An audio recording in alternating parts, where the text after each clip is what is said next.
MP candidate যারা দাওয়াত ছাড়াও বিভিন্ন জায়গায় চলে যায়। তো ওনার পেশা হচ্ছে কি, উনি অভিযোগ পেশা আর মব পেশার মধ্যে উনি ইনভলভ হয়ে আছেন। নাসিরউদ্দিন পাটোয়ারিরা যখন নীতি কথা বলে তখন আমাদের সেই বক ধার্মিক হাসিনার কথা, ফ্যাসিস্ট হাসিনার কথা আমাদের মনে পড়ে যায় যে আমরা ফ্যাসিস্ট হাসিনার এই জায়গাগুলো রিপ্লেসমেন্ট হচ্ছে এই নাসিরউদ্দিন পাটোয়ারিদের দ্বারা। তো আমরা গতকাল দেখলাম যে দাওয়াত ছাড়াও বিভিন্ন জায়গায় চলে যায় এরকম কিছু এমপি ক্যান্ডিডেট যারা দাওয়াত ছাড়াও বিভিন্ন জায়গায় চলে যায়।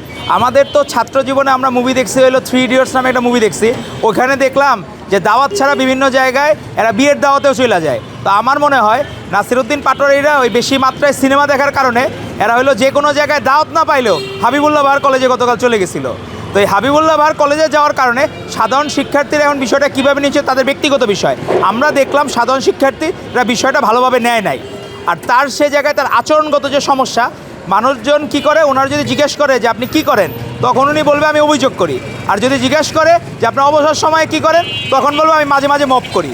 তো ওনার পেশা হচ্ছে কি, উনি অভিযোগ পেশা আর মব পেশার মধ্যে উনি ইনভলভ হয়ে আছেন। তো এরকম একজন ক্যান্ডিডেট ঢাকা 8-এর মতো, যেখানে ঢাকা বিশ্ববিদ্যালয়, Dhaka medical college, Bangladesh medical university, এরকম সফিস্টিকেটেড বুয়েট, এই জায়গা থেকে একজন এমপি ক্যান্ডিডেট এরকম হইতে পারে, তো এটা একটা বিরল ঘটনা। তো এই জায়গায় আসলে তাকে আসলে জাদুঘরে রাখার সময় চলে আসছে যে এরকম ব্যক্তি, সে ওইখানে তাকে দাওয়াতই দেয় নাই, কর্তৃপক্ষ বলছে তাকে দাওয়াত দেয় নাই, সাধারণ শিক্ষার্থীদের বলছে তাকে দাওয়াত দেয় নাই, তারপরে সে জায়গায় চলে গেছে। তো সেগুলোর দায়ভার তো তার ব্যক্তিগত দায়ভার। কোনো জায়গায় যদি সাধারণ শিক্ষার্থীরা বিক্ষুব্ধ হয়, তার দায়ভার solely তার নিতে হবে, নাসিরউদ্দিন পাটোয়ারিকে নিতে হবে। তো মির্জা আব্বাস সাহেব অনেক দিন ধরে এই জায়গার ঢাকা 8 আসনের মানুষের সেবা করেছেন। তো সেই জায়গায় যখন তাকে বিতর্কিত করার চেষ্টা করবে, সাধারণ মানুষ এই বিষয়গুলো ভালোভাবে নিচ্ছে না। সে দেখলাম সাধারণ ভোটারের সাথে তর্কে জড়াচ্ছে। একজন ক্যান্ডিডেট হয়ে ভোটারের সাথে তর্কে জড়ানো, এর থেকে মানে দৈন্যতা আর কোনো কিছু হইতে পারে না। তো একজন মানুষ দৈন্য হইলেই সে একজন সাধারণ ভোটারকে হুমকি দিতে পারে। তো আপনি সাধারণ ভোটারদের সাথে মাস্তানি করা বাদ দেন, আপনি মানুষের কীভাবে মন জয় করবেন। আর আপনি ছিলেন হাফ প্যান্ট পরে পুরো শাহবাগ ক্যাম্পাসে ঘুরতেন, এখন ফুল প্যান্ট পরে টুপি মাথায় দিয়ে আপনি ভোট চাচ্ছেন, দাঁড়ে দাঁড়ে যাচ্ছেন। তো এখন এই বিষয়গুলো মানে বক ধার্মিক নামে একটা টার্ম ছিল, যেটা বেশি ব্যবহার হয়তো শেখ হাসিনার ক্ষেত্রে, ফ্যাসিস্ট হাসিনার ক্ষেত্রে সে ছিল বক ধার্মিক। সে তাহাজ্জুদের নামাজের গল্প বলতো, আর তার হচ্ছে সেই গণভবনে পাওয়া গেছে মদের আসর। দেন সত্যিকার অর্থে সেই মদের মূল আস্থানাই ছিল শেখ হাসিনা, ফ্যাসিস্ট হাসিনা। তো নাসিরউদ্দিন পাটোয়ারিরা যখন নীতি কথা বলে তখন আমাদের সেই বক ধার্মিক হাসিনার কথা, ফ্যাসিস্ট হাসিনার কথা আমাদের মনে পড়ে যায় যে আমরা ফ্যাসিস্ট হাসিনার এই জায়গাগুলো রিপ্লেসমেন্ট হচ্ছে এই নাসিরউদ্দিন পাটোয়ারিদের দ্বারা। তো আপনারা আশা করি ভদ্রলোককে সম্মান দিবেন, সমাজের সম্মানিত ব্যক্তিকে।